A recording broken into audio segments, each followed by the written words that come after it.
Hello and welcome. Now today I'm going to be changing the radiator on this 2004 Pontiac 5, same as the Matrix.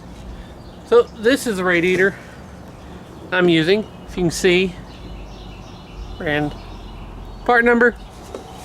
So let's get to work. First things first here, you want to make sure it's cool, and we're going to disconnect the overflow line. We're going to come down here and remove anything attaching the wire to the fan. Unplugging the fan harness is next. It's a little tricky. Just push that button, pull back.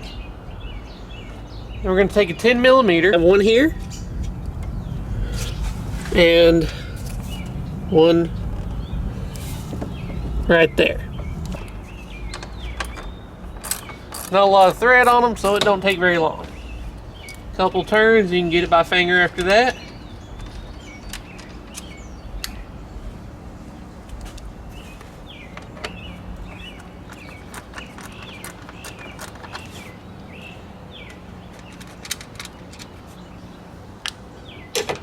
And then it's simply to pull it away a little bit and just pull up.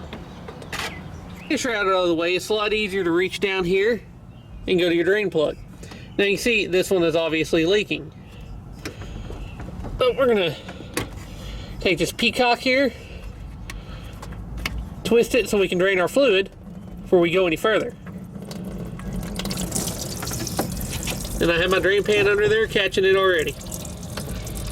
Now they do make special pliers for the next part, and that's removing these clamp rings off the hoses, but a pair of pliers will suffice.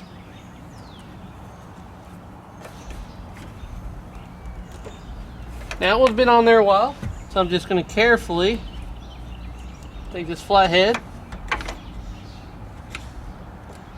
and kind of nudge it right there, break it loose so I can remove it. Now on this side we have 3 mortar release. The transmission in, transmission out down there, and the water one right there at the bottom. So it's going to be a little tricky. Probably can't hardly see with the camera.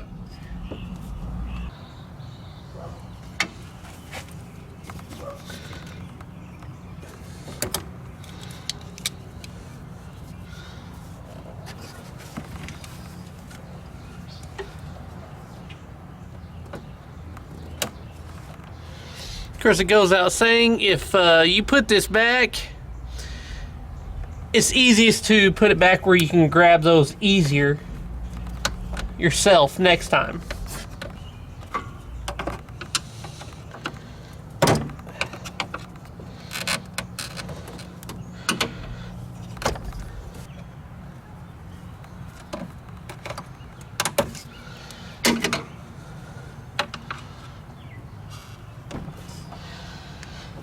That one was a little bit of a pain. All right, for whatever reason, they felt it was funny to face the clamps that way to where I can't get to them. But I got these lovely pair of needle nose here that are actually hooked. So I actually might be able to get in there and grab and turn.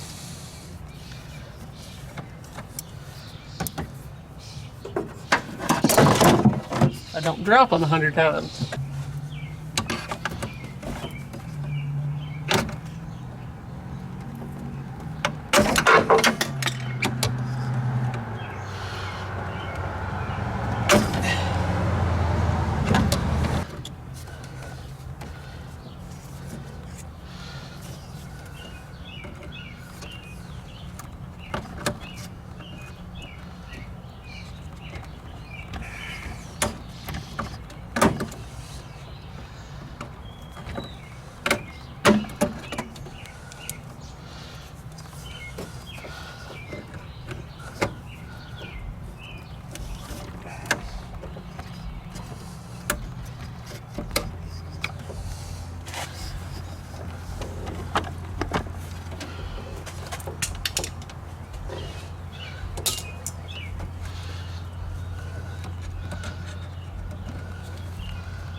if you can see all that anyway. Now that all the hoses are disconnected, it's time to pull the radiator. Now this is the easy part. We will take these two 12 millimeters off that are right above the radiator holding it in.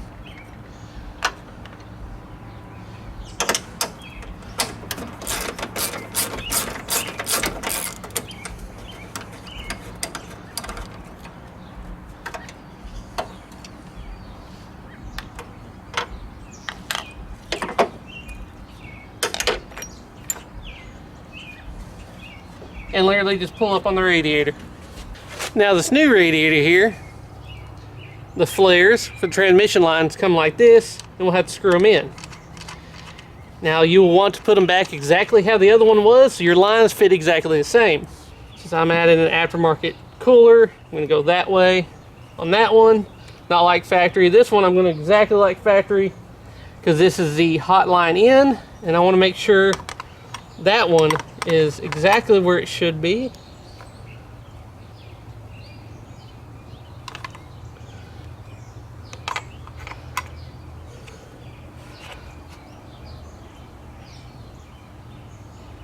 Now just be careful not to over tighten that. Now the new radiator didn't come with these, so I'm using them off the old one. They go right in the core support. So make sure those are there. Also, it didn't come with a new radiator cap, so make sure you order a new one. There is no point in running a new radiator with an old cap. So what we're going to do now, simply just drop it in place right in the two rubber bushings down below. And then we'll put these in place. Get the bolt started. Little rubber bushings on the bottom probably need to be pressed a little bit, and that's what we'll do right here.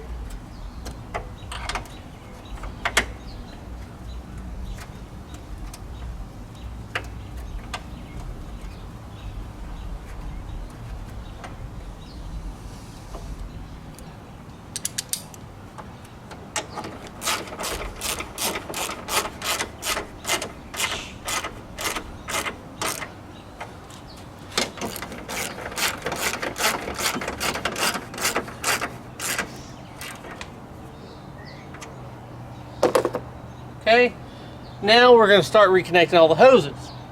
I'm going to go for the lower radiator hose first. Simply put, because that one will be easiest to get to first.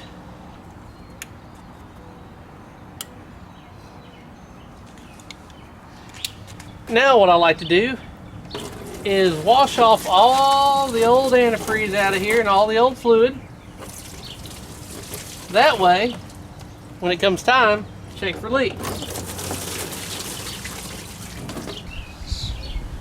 And now all the hoses are on there and tight, just double check.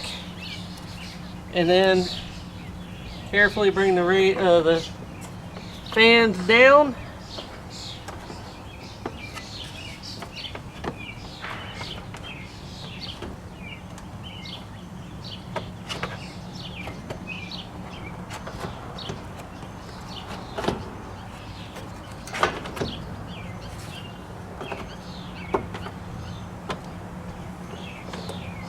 Will pop into place.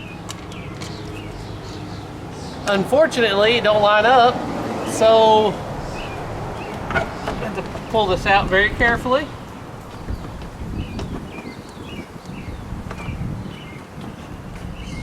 And it's a bit different fit than the other one.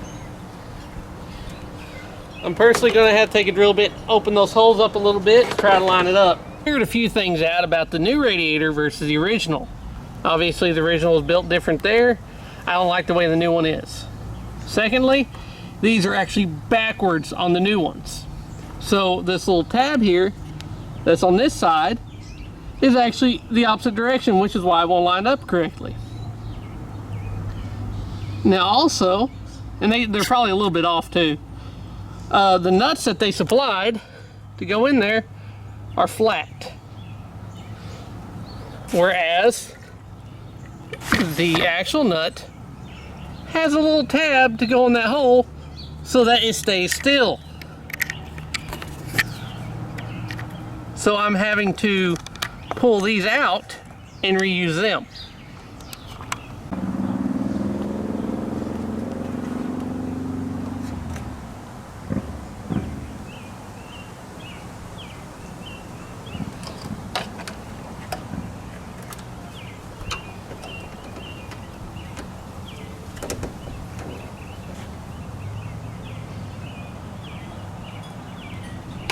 Now we add coolant and check for leaks. Okay, so topped off the radiator, got the overflow filled up, so hopefully after it's driving around, it'll do the overflow, and you know, all that good stuff will do its work, and the overflow will tell me exactly where it sits, if I need to add more or less, or according, if it has too much, it'll just blow it out. But if I don't have enough, it'll empty it, it'll suck it up to the system, and then I'll just add more. So, yep, there it is. It's really not a difficult job. The hose clamps are a pain depending on where they are. Mine were in a way that probably done from the factory, and they just put them on however they put them on, with no consideration of how you're going to get it apart when it's all put together. And the radiator itself, it even looked like it's sitting a little bit more forward.